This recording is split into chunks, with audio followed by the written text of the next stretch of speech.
Buenos días, ¿cómo están?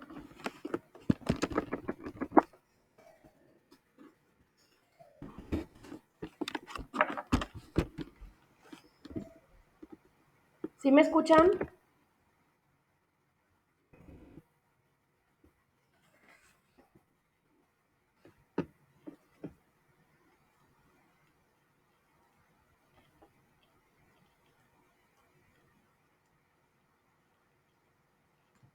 Buen día, ¿sí me escuchan?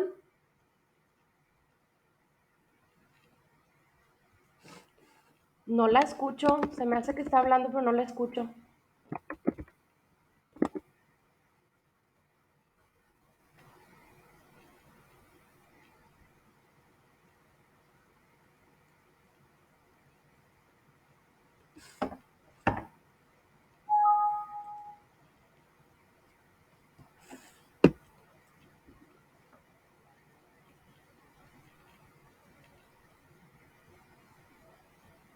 No la escucho, fíjese. Escucho el funcionamiento de la computadora de notificaciones, pero no la escucho a usted. ¿Me puede pasar su nombre, por favor? Buenos días, yo sí le escucho.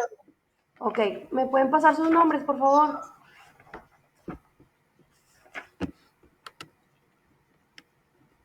Si quieren me lo dejan aquí anotado. Si quieren, Claro, mi nombre es Erika Abigail. ¿qué apellido tiene?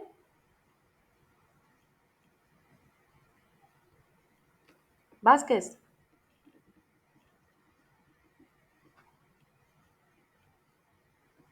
Y Marta Elena.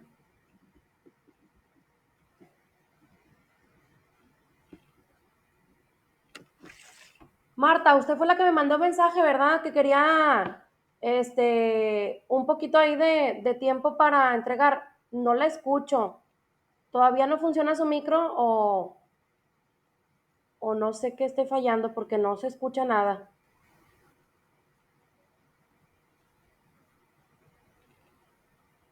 Ok, bueno, no se preocupe. Igual si tiene alguna duda aquí me lo deja escrito. Sí, lo que pasa es que tuve un problema personal, con mi niña la más chiquita, entonces sí se me complicó mucho este, el poder trabajar en la plataforma, pero bueno,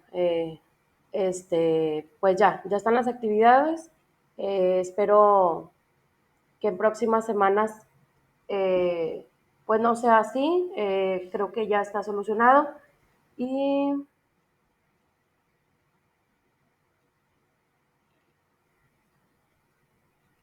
a ver, denme un segundo.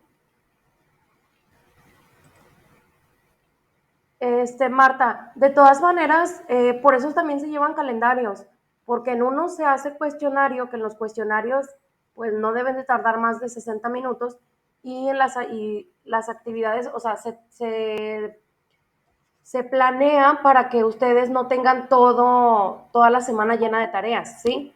Que eso sea como mitad y mitad calendario, perdón, mitad cuestionario, mitad tareas.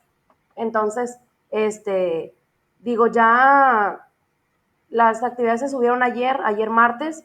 Si de todas maneras usted requiere alguna extensión para alguna de las tareas, que creo que son dos o tres las que serían actividades, igual me manda mensaje, pero se me hace que usted tiene solo una que es tarea y los otros tres son cuestionarios. Igual revíselo, por favor. Bueno, vamos a empezar. Mi nombre es Silvia Esmeralda Montemayor Salinas. Soy su tutora de la materia de Derecho Civil 3. Esta semana vamos a ver, bueno, otra duda que tenía antes de empezar. Si bajaron lo que es el compendio, si lo descargaron. Quisiera saber, les voy a decir por qué. Batallamos mucho para subirlo a su aula. Es un libro muy pesado, está muy extenso. Entonces ahí tuvimos que hacer varias adecuaciones con personal de informática, con coordinación, para que nos permitiera pues subirlo. Por eso nada más se puede subir una vez y está al iniciar el aula de ustedes. Aquí me es imposible subirlo cada semana, por si ustedes tienen la duda, no lo van a poder ver en el tópico de cada semana, solo al inicio, ¿sí? Porque esto sobrecarga demasiado lo que es el aula, como es muy pesado, entonces, quiero saber si ya lo ubicaron en su aula.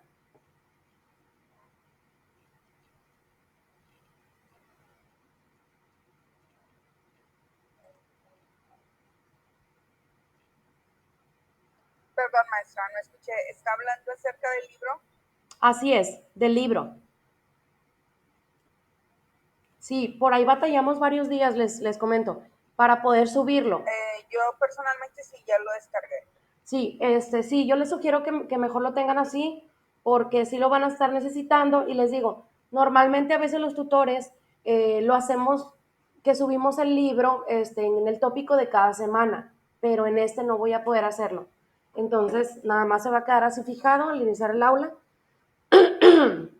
Y ya con eso, bueno, espero que ya puedan estar trabajando. Este, ok, ya lo tienen. Ok, vamos a empezar. Déjenme nada más abro aquí el aula.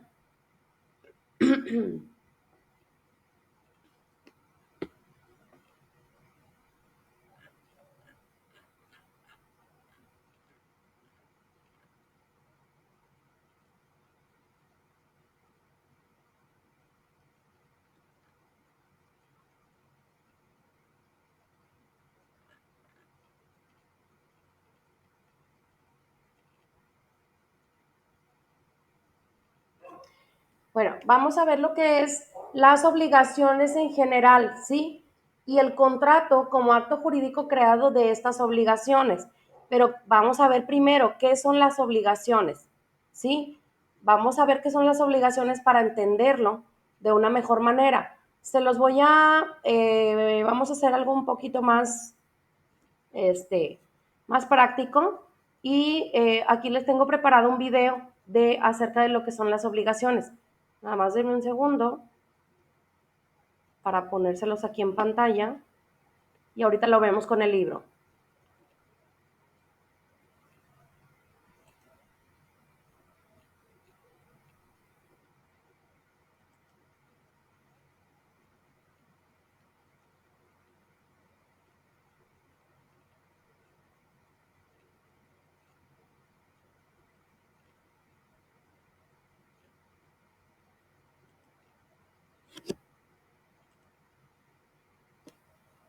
Es un video muy cortito.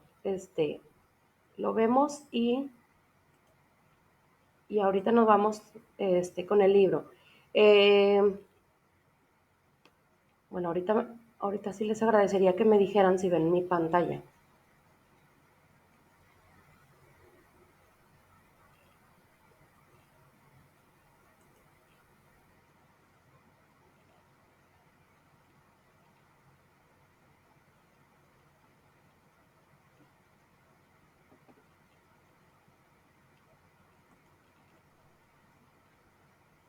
¿Sí ven la pantalla?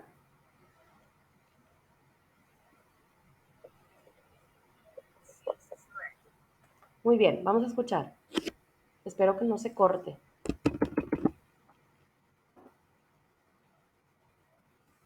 Y contratos. ¿Sabes qué era la obligación para los romanos? Según las instituciones de Justiniano, la obligación es el vínculo jurídico que nos impone la necesidad de satisfacer o pagar.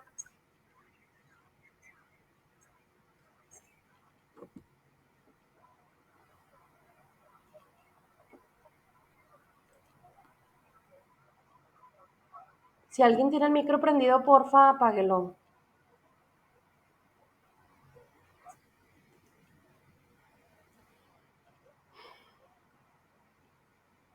Híjole, vamos a ver si se ve.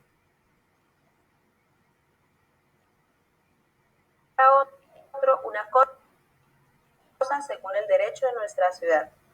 La esencia.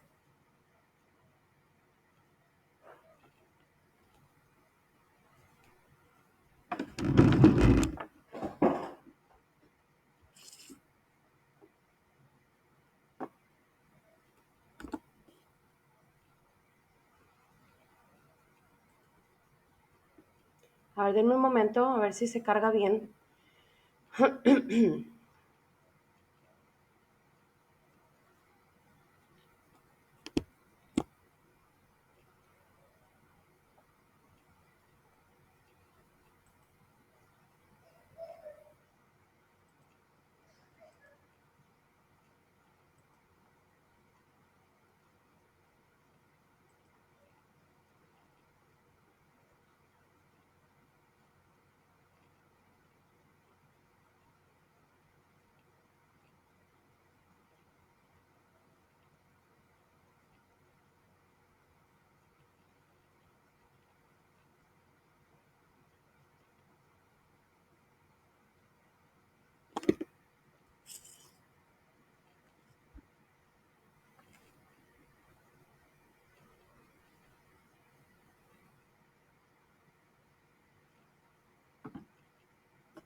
A ver, vamos a ver.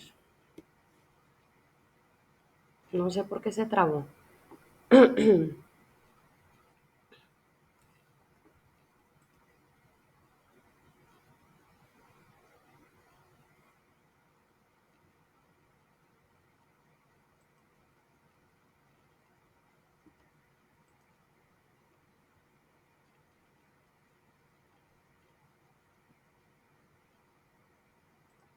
Dame un segundito.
Obligaciones y contratos.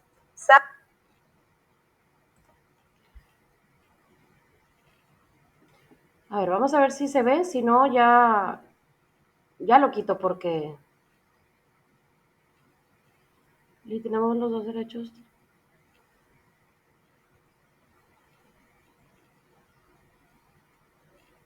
Los dos derechos, 3 y 4. No, no, derecho civil 4 se ve a las 11 de la mañana. Si a eso se refiere, se ve a las 11 de la mañana.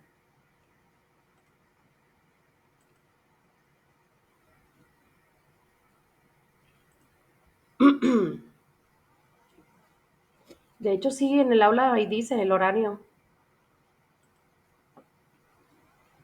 Ok, no voy a agrandar la pantalla porque siento que eso es lo que hace que se trabe. Vamos a ver si se ve. Les digo, si se ve que bueno, si no, pues ya lo quitamos porque estamos perdiendo mucho tiempo en esto.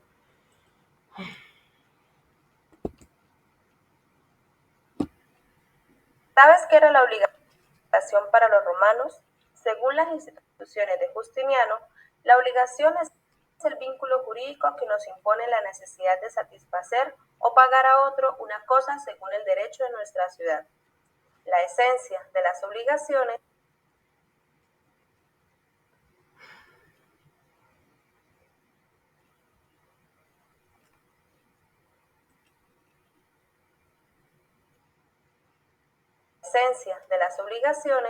no consiste en que uno haga nuestra una cosa o una servidumbre, sino en constreñir a otro para que se nos dé, haga o responda por alguna cosa. Los elementos constitutivos de toda obligación: primero, un vínculo jurídico entre dos o más personas, iuris vinculum. 2. Un sujeto activo, creditor, es el que satisface al objeto de la obligación. 3. Un sujeto pasivo, debitor, aquel a quien se le puede exigir lo que se debe. 4. El objeto consistía en dar una cosa, transfiriendo el dominio o posesión de ella. Esto se le denominaba daré, y cuando se hacía el cambio de transferir la tenencia se le denominaba prestar. 5. La acción del acreedor contra el deudor. La obligación era para el sujeto activo un crédito activo o acreencia. Para el sujeto pasivo o deudor se denominaba crédito pasivo o deuda. Clases de obligaciones. Obligaciones naturales es aquella en la que el acreedor carece de acción, es decir, de la facultad de exigir su cumplimiento.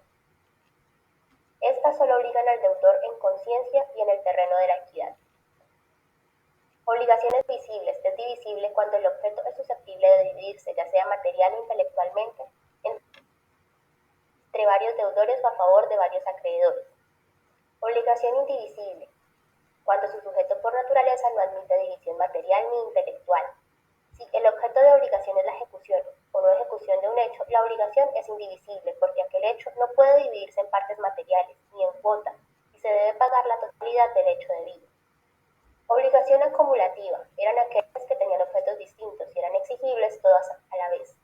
El acreedor podía exigir cada uno de los objetos de la obligación y mientras no se pagaran todos, la obligación no se tenía debidamente cumplida. Obligación alternativa. Aquella que tenía varios objetos distintos, pero de los cuales no se podía pedir sino uno solo, a elección del deudor o acreedor. Obligación facultativa. Aquella que tenía por objeto uno determinado, pero en la que el deudor se reservaba la facultad de pagar otro distinto. Obligaciones correales. En ellas, la cosa estipulada se debe pagar en su totalidad a uno de los estipulantes, o en su totalidad por cada uno de los prometientes. La correalidad se dividía en activa y pasiva. Activa cuando existían varios correales en presencia de un deudor común, y pasiva cuando existían varios deudores correales en presencia de un acreedor común. Obligaciones solidarias. Eran el conjunto de obligaciones en que cada una tenía un objeto consistente en dinero y cosas fungibles, igual al de las otras, que una vez satisfecho ese objeto por uno cualquiera de los codeudores quedaba extinguida la obligación para todos los demás. Desde los finales de la República se determinaron 4 clases de contratos, según las formalidades de la Convención. Los contratos verbales, los cuales están acompañados de palabras solemnes. Los contratos literales,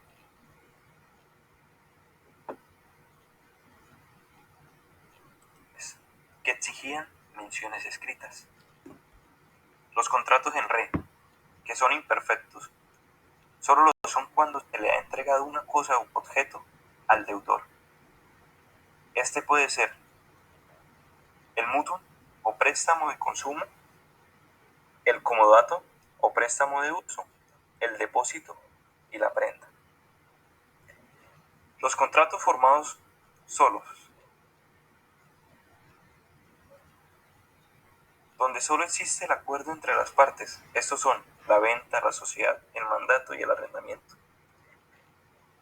Toda convención que no figure en esta enumeración no es un contrato, pues no produce la obligatoriedad civil de las partes. Son elementos esenciales de todo contrato. Primero, el consentimiento. Viene del verbo consentir, es el obrar o pensar unánimemente con respecto a un objeto determinado. El consentimiento de los contratos debe radicar en la misma convención. Este debe seguir las siguientes condiciones. Es necesaria la voluntad de contratar en cada parte contratante. El consentimiento debe dirigirse hacia un mismo objeto y debe emanar de la voluntad libre de cada uno de los contratantes y del conocimiento pleno del objeto contratado. Segundo, la capacidad es la aptitud jurídica de una persona para contratar. Es capaz de contratar toda persona a quien la ley no haya declarado incapaz. En este sentido, se dictan las causas de la incapacidad para contratar. Estas son: se toma en cuenta la voluntad de los contratantes, ciertas afecciones o alteraciones mentales, la prodigalidad, el sexo y el estado de esclavitud. Tercero, el objeto. Es el elemento principal de toda clase de contratos. No debe existir jurídicamente un contrato sin objeto suficientemente determinado. Para ello debe cumplir una serie de requisitos. Estos son: el objeto debe ser posible. No hay obligación de lo imposible, dice Celso en el Digesto. El objeto del contrato debía ser lícito. No todo lo que es permitido es honesto, dijo Pablo en el Digesto. El objeto del contrato debía ser suficientemente determinado y este objeto debía ser materia de una prestación apreciable en dinero destinada al acreedor y no a otra persona. Y por último, este objeto debía ser materia de prestación propia del deudor que había contratado.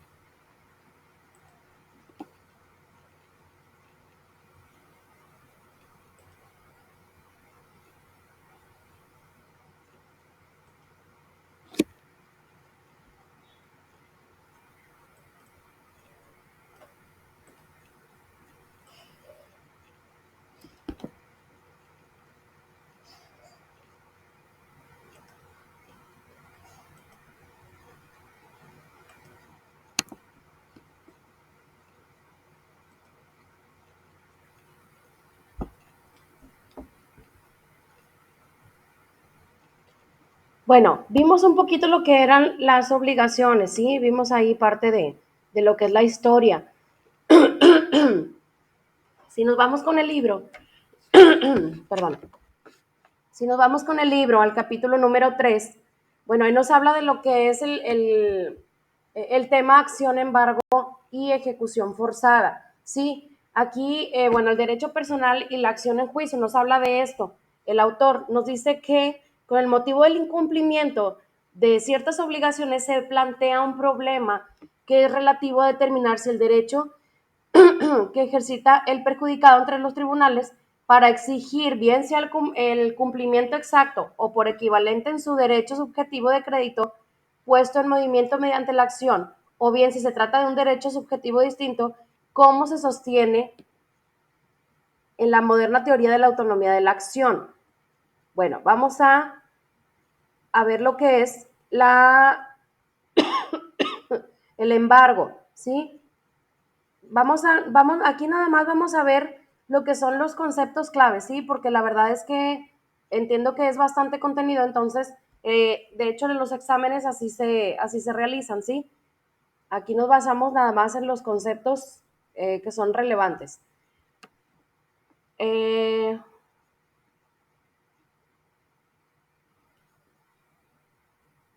Bueno, cuando hay un incumplimiento del contrato, se presenta un problema relativo a determinar si la situación jurídica del crédito o del derecho personal, cuando el acreedor embarga bienes, es decir, cuando recurre a una ejecución forzada. Sí, bueno, aquí en los juicios civiles o mercantiles también se puede dar el caso. Bueno, ahí sí se puede hacer un reclamo, a lo mejor de algún adeudo, ya sea presentando algún documento como un pagaré, alguna letra que haya sido firmada, cuando se quiere forzar a ese pago, bueno, se recurre a lo que son los embargos, ¿sí? A los embargos de los bienes. Bueno, en teoría sí debería de ser, pero en lo que es la práctica, pues la verdad es que muchos deudores saben que esto puede pasar. Entonces, ¿qué hacen? Bueno, ponen sus bienes a nombre de otra persona, pues para que en caso de que el juicio llegue a trascender, pues no les vayan a quitar sus bienes. Entonces, bueno, parte de la ejecución del embargo es esto, es embargarle a la persona, quitarle sus bienes, ya sean bienes muebles, inmuebles, cuentas bancarias, etcétera, lo que tenga de valor que pueda él pues abarcar lo que es el adeudo que tiene con, el, con la persona. Bueno, aquí nos habla también el autor de lo que es esto, la ejecución forzada, que es lo que yo ya les estaba comentando. Aquí, bueno, ya un juez lo determina de esa manera y, bueno, se tiene que hacer tal cual lo estipula en su resolución, ¿verdad? Y cuando es así, bueno, ya se apoyan de fuerza pública, de actuarios, etcétera, para lograr hacer esta diligencia. Y bueno, esta ejecución forzada se presenta no como una consecuencia directa de un incumplimiento de un contrato de la obligación, sino en forma indirecta o remota, toda vez que la consecuencia directa para el caso del incumplimiento será el ejercicio de la acción. Es decir, vamos a partir del supuesto jurídico del incumplimiento que va a producir como efecto la posibilidad en el acreedor de intentar o no la acción. Dada esta posibilidad, la consecuencia que presenta como contingente, supuesto que el acreedor no está obligado necesariamente a intentar una acción ante el incumplimiento del contrato de la obligación. O sea, el acreedor no está obligado a ejercer una acción, ¿verdad? Legal. Sin embargo, pues es lo que se debe hacer, ¿sí? Si no lo hace, pues no pasa nada, simplemente pues no puede él reclamar lo que es el adeudo, ¿verdad? Que tiene el deudor.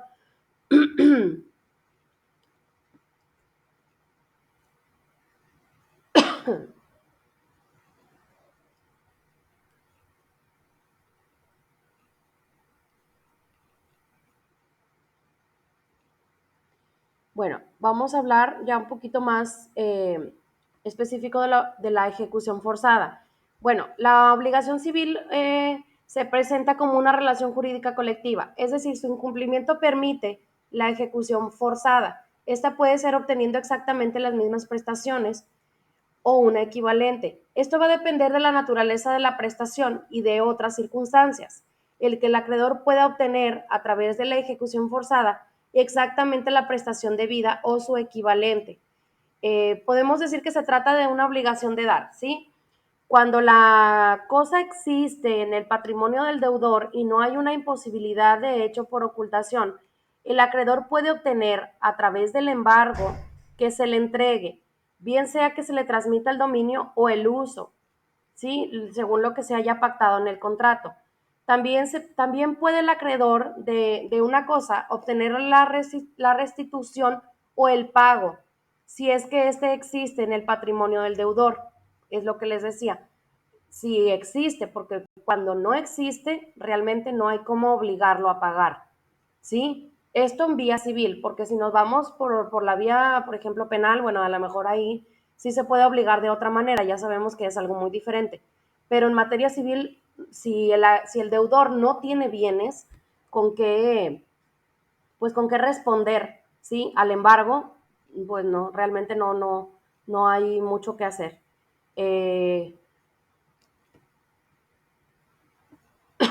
¿Hasta aquí hay alguna duda?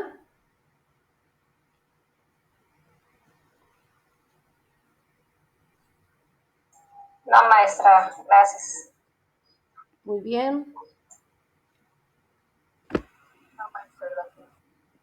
Ok, bueno, vamos a tocar lo que son las obligaciones. Bueno, las obligaciones de hacer el incumplimiento impide que la ejecución forzada se traduzca en una coacción sobre la persona del deudor, o en otras palabras, en el derecho moderno, el incumplimiento de las obligaciones de hacer o no hacer. Esto no faculta al acreedor para hacer coacción sobre la persona del deudor a efecto de obtener la prestación o la abstención convenida, ¿sí? En este sentido, bueno, hablamos de lo mismo, ¿sí? De algún bien con el que pueda ser reparado esta deuda.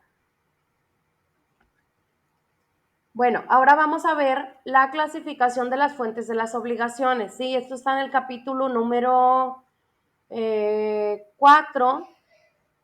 Sí, número 4. Esto está en la página 45 de su libro. Bueno, nos dice el autor que actualmente existe la tendencia a simplificar la clasificación de las fuentes de las obligaciones, ¿sí? Y bueno, existe la clasificación dualista de Planiol, es lo que veíamos aquí en el libro que les presenté. Bueno, este autor parte de la base de que las obligaciones solo pueden ser creadas por la ley o por un contrato, ¿sí? Considera que cuando las partes no crean libremente sus derechos y obligaciones mediante el contrato, es la ley la que interviene. Sí, y bueno, esto ya lo damos por un hecho, ¿sí? Cuando entre dos personas, entre dos seres humanos, entre dos individuos, no pueden llegar a un arreglo de la índole de lo que le estamos hablando, de que existe una deuda, bueno, aquí se puede recurrir a lo que es la ley, ¿sí? A ver, denme un segundito.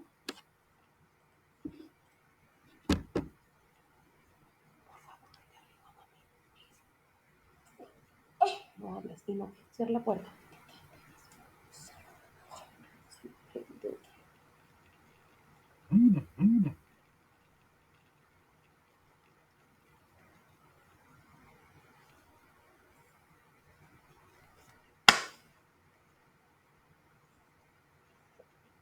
A ver con tu hermano, por favor, porque no prende. ¿Sí? Ahorita lo arreglo. Súbete. Ahorita te doy lechita. Ahorita. Sube, sube, sube, sube. No, es que no prende, mami. ¿Ves que ya no sirve? No bajes, Monse, cierra la puerta. Sí, bye.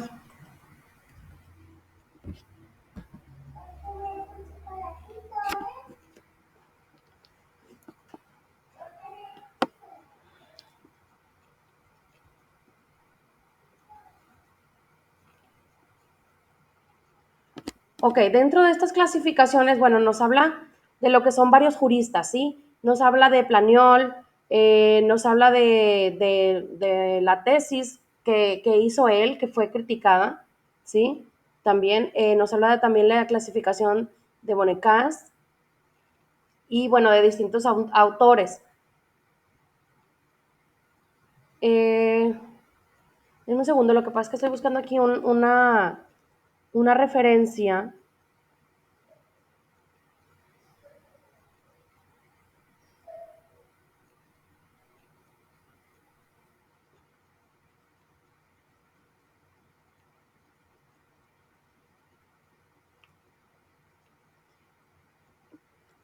Bueno, refiriéndonos al jurista Bonnecast, bueno, se considera que las únicas fuentes de las obligaciones son respectivamente el hecho jurídico y la ley y el acto jurídico de esta ley, ¿sí? Dentro de la noción general de los hechos jurídicos, los estados jurídicos como situaciones permanentes que vienen a condicionar un estatuto legal, bueno, se pueden encontrar varias de ellas, ¿sí? Relativas a la creación de las obligaciones.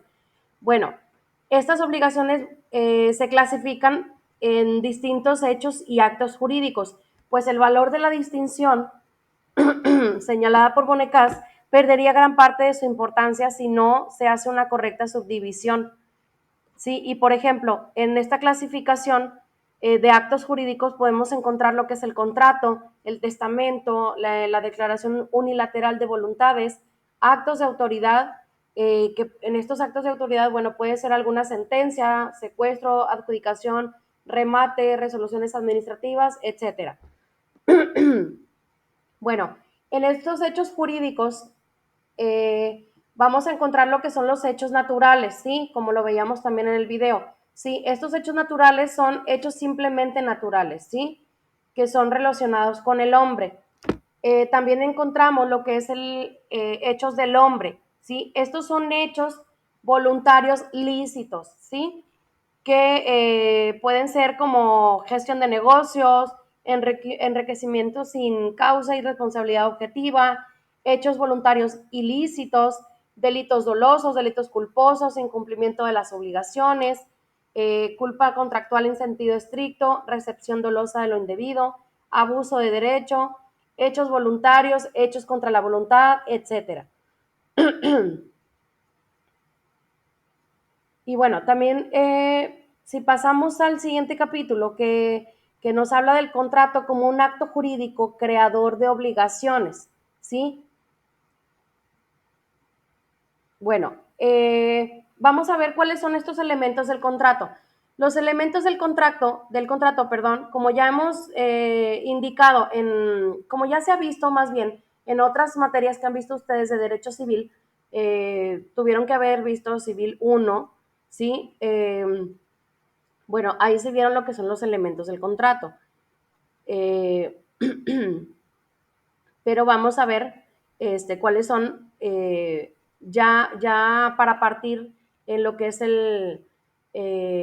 sí, o sea, vaya, el hecho de que de un contrato sea creador de ciertas obligaciones.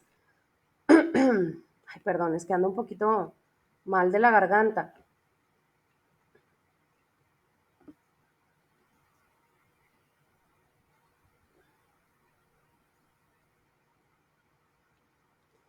Bueno, nos dice el autor que, por ejemplo, en el código Napoleón, que existía en aquellos años, bueno, como elementos del contrato se tenía lo que era el consentimiento, el objeto, la capacidad, la causa lícita. Esto se mezcla en un elemento de validez, como lo es la capacidad, con dos elementos esenciales como son el consentimiento y el objeto, y además se hace figurar un elemento discutible en el acto jurídico que se llama causa. Y bueno, ¿qué es el consentimiento? Bueno, el consentimiento es el acuerdo o concurso de voluntades, ¿sí? Que tiene por objeto la creación o transmisión de derechos y obligaciones. En los casos que son por ejemplo, de convenios, ¿sí? El consentimiento es el acuerdo o concurso de voluntades para crear, transmitir, modificar o extinguir obligaciones y derechos.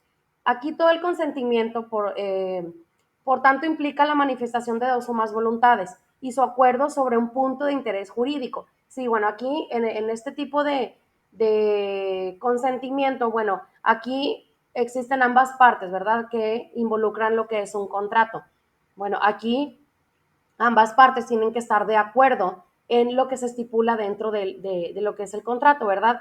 Y bueno, ya saben que existen cláusulas, se pueden añadir ciertas especificaciones para hacerse cumplir.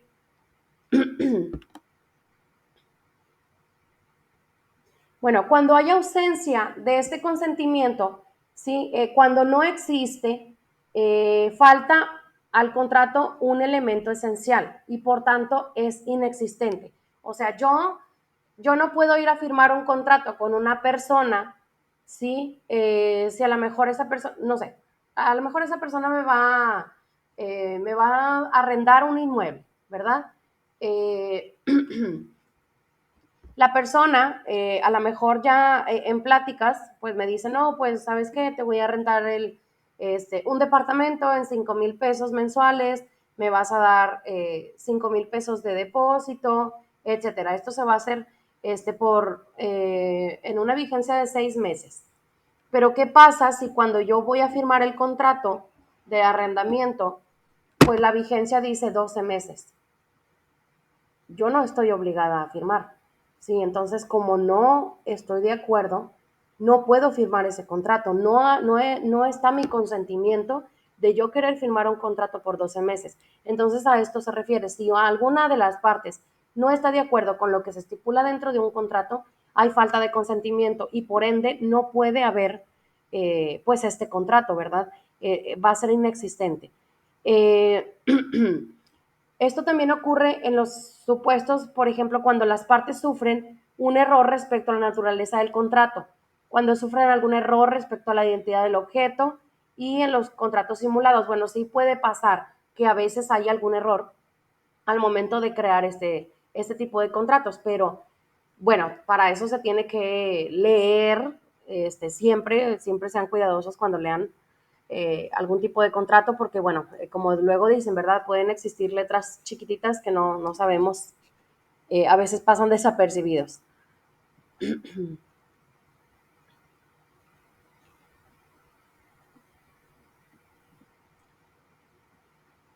Eh, bueno, vamos a ver lo que es el objeto, ya para finalizar. El objeto como elemento esencial del contrato, ¿sí?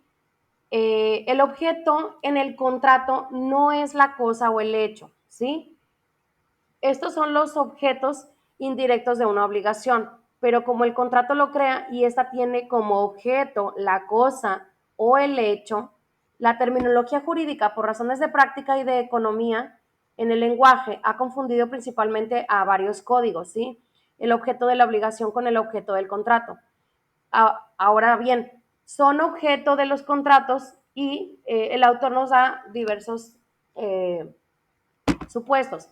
Un objeto de contrato, en el contrato es la cosa que el obligado debe dar, el hecho de que el obligado debe hacer o no hacer, ¿sí? Esto viene siendo parte de lo que es el objeto, es como decir el objetivo de que se firme este contrato. Desde el punto de vista de doctrinario, se va a distinguir el objeto directo, que es crear o transmitir obligaciones en los contratos, y el objeto indirecto. Esto es la cosa o el hecho que asimismo son el objeto de la obligación que engendra un contrato. Bueno, hay ciertos requisitos esenciales del objeto en las obligaciones. Eh,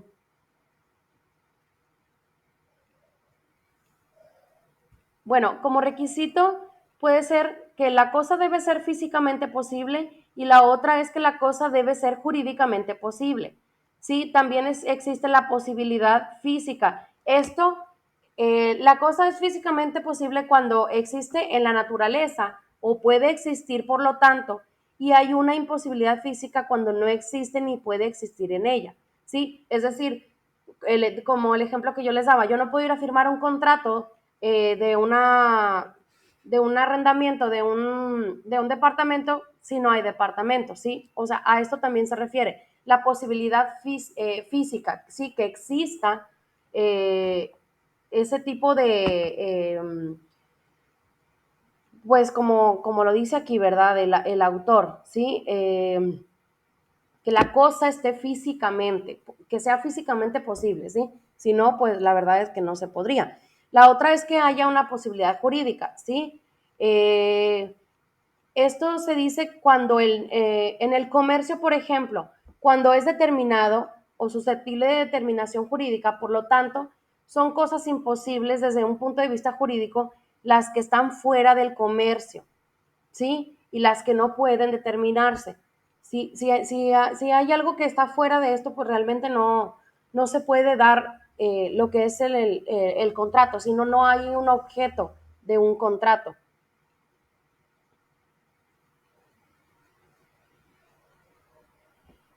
Bueno, yo creo que hasta aquí le seguimos. Les recuerdo, como es pues bastante material el libro, pues bueno, tiene demasiadas páginas. No lo vamos a ver en su totalidad. Bueno, son ciertos temas, yo como quiera se los voy a ir señalando, mismos temas que ya están ahí establecidos en lo que es el temario que está en su aula. De todas maneras, yo les pido que para mejor comprensión ustedes den lectura a todo el tema, ¿sí? Pueden mandarme un mensaje, no sé, ¿sabe qué, Eli? Tengo una duda respecto a esto, respecto al otro, y bueno, lo podemos ver mediante el mensaje o en sesión síncrona. Entonces, ¿hasta aquí hay alguna duda?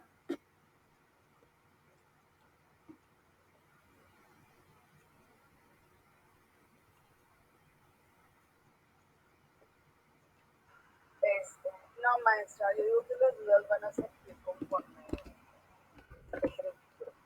Ana, discúlpeme, es que no la escucho bien, se escucha muy lejos.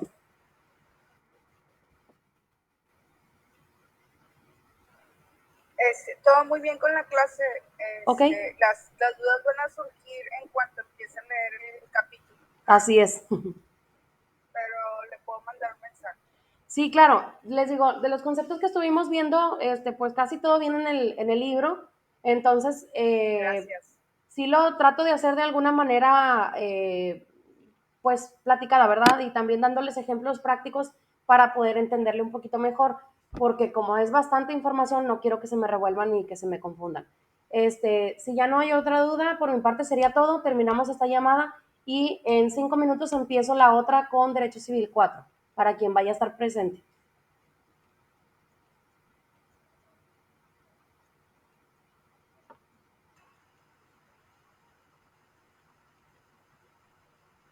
Hasta Gracias. luego. Gracias.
No, hombre, no tengo.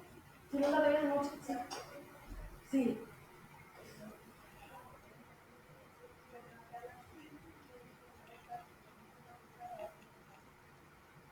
No, yo ropa no tengo sucia, pero ahorita te cabe fondo porque.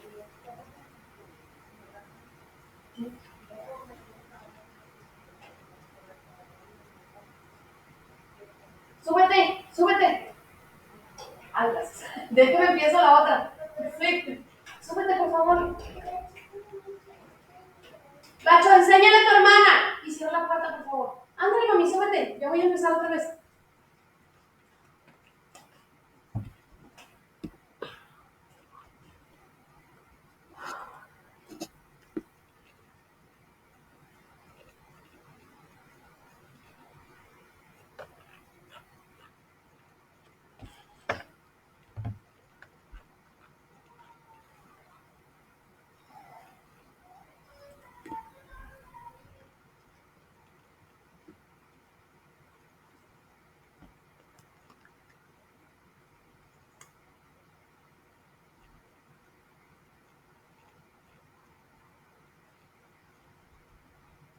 Lacho, no quiero que peleen.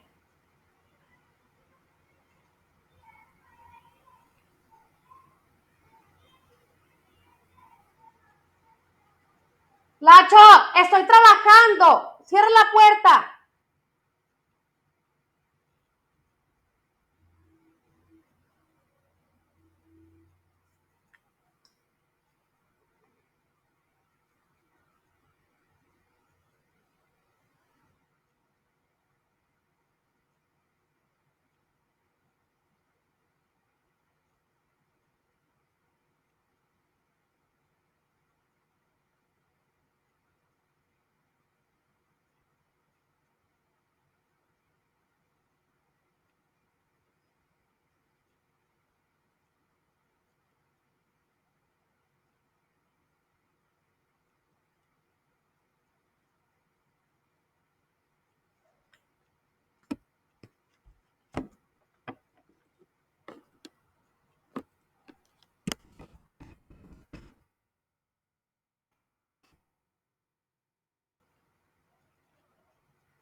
Bienvenido a un nuevo video del Predicamento. ¡Cierra la puerta, Monse! Explicar las generalidades del contrato de compraventa, elementos, modalidades y acciones que se pueden desprender de este contrato. Así que, comenzamos. Monse, ¿puedes cerrar la puerta, mija? Por favor.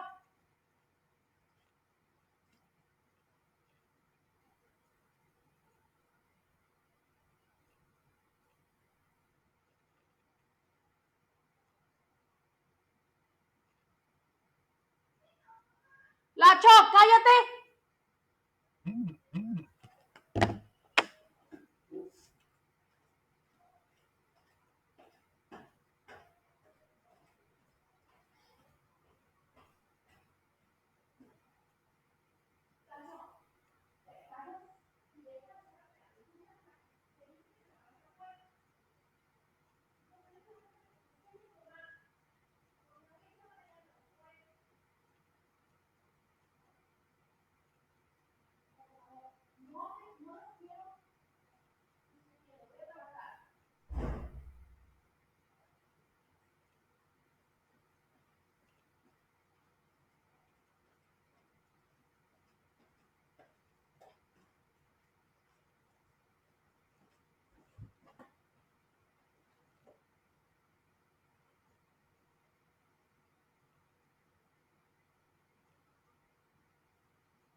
Pues bien, comencemos por saber la definición doctrinal del contrato de compraventa, el cual se define como un contrato traslativo de dominio por medio del cual una persona denominada vendedor. Bienvenido a un nuevo